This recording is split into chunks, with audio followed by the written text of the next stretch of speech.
So yun, what's up mga everybody?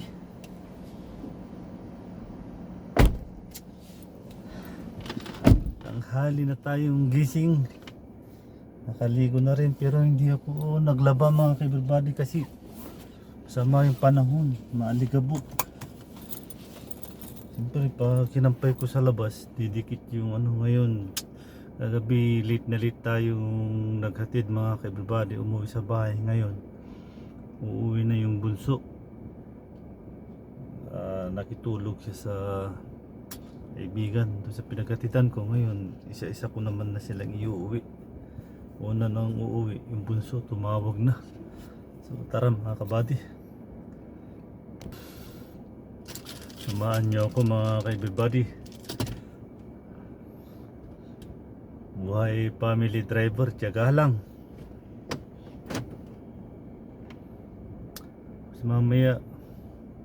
Mamaya mga alauna hatid ko daw yung dalawa.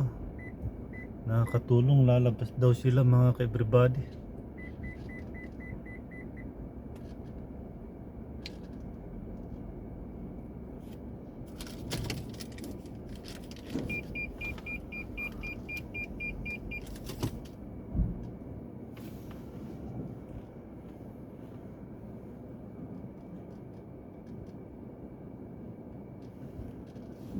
Sakit yung likod ko, parang masama yatong pagka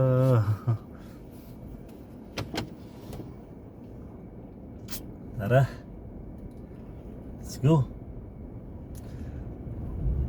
Yun, sundo tayo mga kabady. Ang bunso nakitulog yun eh. So shout out sa lahat ng mga nakakapanood ng aking upload mga everybody, kay everyone. Please subscribe and like, comment my video, Rio Vlog TV. At maraming salamat sa mga sumisilip, pinapanood ako. Hiling ko rin before yung pag-see nyo, palike naman mula sa inyong puso't isipan. Lagi kong sinasabi na si Lord na bahala sa inyo mga everybody. Kung matulungan man ako ni YouTube, matulungan nyo ako mga everybody, makamit ko yung isang requirements. Actually nakamit ko na doon dati yung mga upload ko, hindi ako nagbabasa, wala akong kaalam-alam mga everybody. Kahit ngayon konti lang ang alam ko na pag-upload, kasi alam nyo nga mga kabady, hindi ko may focus talagang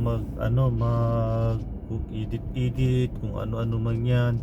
Basta ganito na lang, original. Kung ano yung nakikita nyo, yun na yun mga kabady. Kung ano yung na-video. Hindi naman ako makapag-live ng ganito mga kabady kasi wala naman akong data.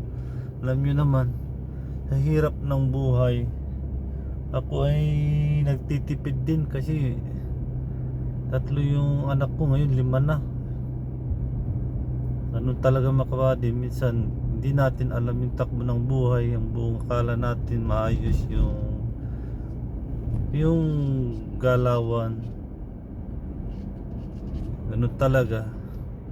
Kung hindi nagkakamali, kung walang mali, hindi tayo nakakaisip ng plano sa buhay. Hindi tayo magpupursigi kumbaga. Kaya nga unbalance ba yung bigay ni Lord. Kailangan natin tanggapin mga kabady. Kaya pala ganoon ang destinasyon, takbo ng buhay, pamumuhay, hindi perfect. Minsan nga unconditional lahat. Unconditional na pamumuhay,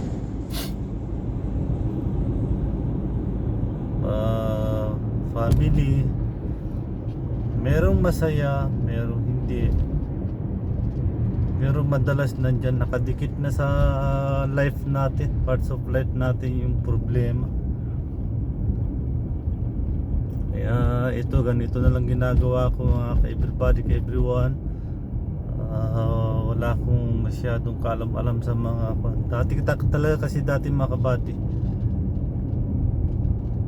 naabot ko na yung isang requirements, kaso nga lang na dis-earn, hindi na disapprove kasi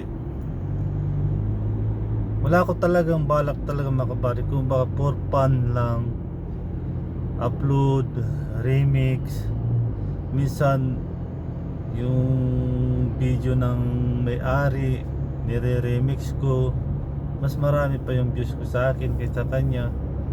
Yun yung masakit. Tanggap ko rin yung ganun, pero ganun talaga, bawal pala yung ganun. Kaya yun, na-disapprove na ako mga kabady. Kaya ngayon, sariling sikap, lahat ng violation dinilit ko. At pag nagkaka-strike ako, copyright, ganun, delete ko kaagad. Kaya ganun talaga ang buhay. Kung gusto mong makamit, kailangan mo talagang paghirapan, pagtiyagaan. Sige lang, hanggat wala kang nasisirang kapaligiran. Hangad ko rin na magkaroon ng konting income. Yun nga lang, lagi ko pinagdadasal mga kabady na maawa sa akin si YouTube tsaka yung mga staff, pagbibigyan ako ng pagkakataon. Kasi sa totoo lang, ang hirap talaga mga kabady pag watak-watak kayo. Sa totoo lang, gusto ko nang umuwi sa Pinas, ayaw ko nang mangamuhan. Kumbaga gusto kong magsariling sikap, kaso wala. Kailangan ako ng mga junakis ko mga ka-everybody.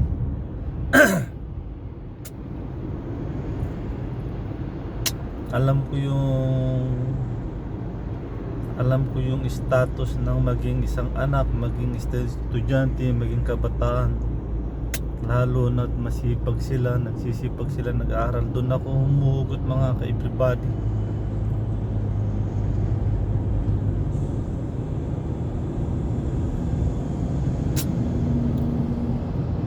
Yung isa nga mga kabady,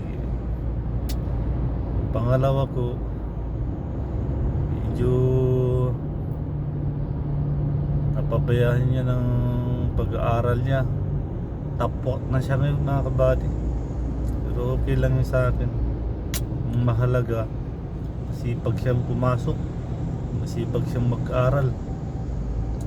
Yun lang ang hiling ko sa kanila mga ka-everybody. Kumuha sila ng diploma nila. Suportahan na lang mga kabady, bad in good. Pero mas mainam lagi yung tandaan, magdasal kayo lagi mga ka-everybody. Dasal lang. Hindi man sila nagdadasal, kayo na lang humingi ng dasal. Sabihin nyo na lang kay Lord. Ba mga kabady? Parang init, lakasan ko lang mga ka-everybody. Parang mainit yung loob.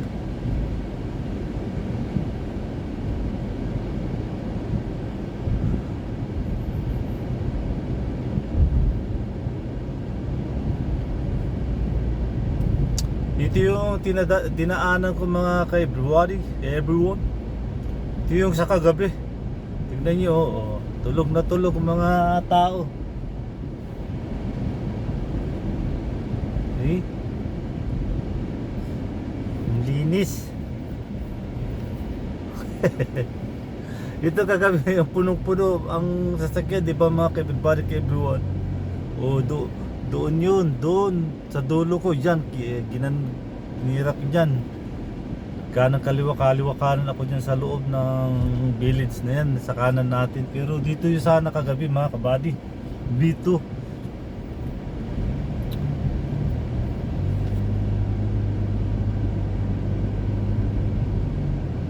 Tingnan nyo mga kabady, 10 minutes pa lang nakakalipas. Estimate ko dito ano mga 15 to 13 ganun.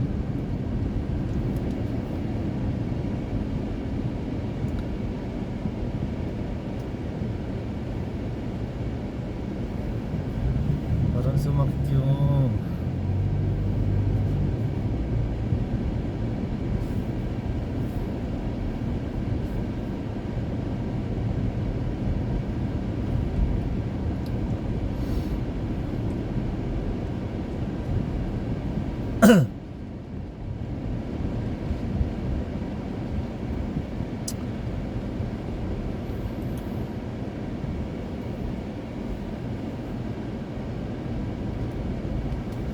lalim ng hukay mga ka-everybody.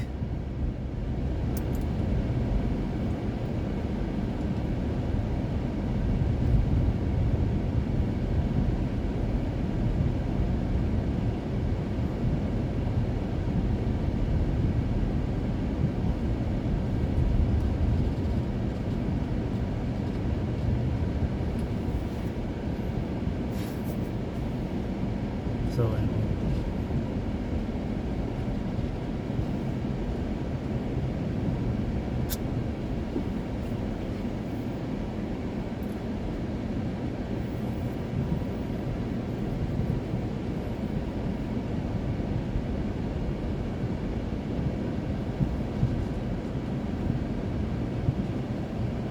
ay, ito na ako mga kabady, nagilid.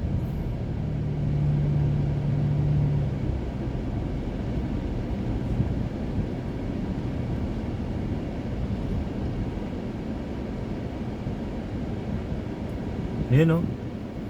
Oh.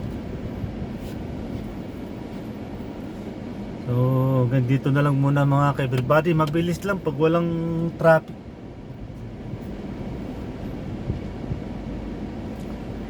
So yun mga ka-buddy, nandito na lang. Kailangan kong miss call yung si Bunso para lumabas na. O ito uuwi na. So bye bye mga ka-everybody, ka everyone.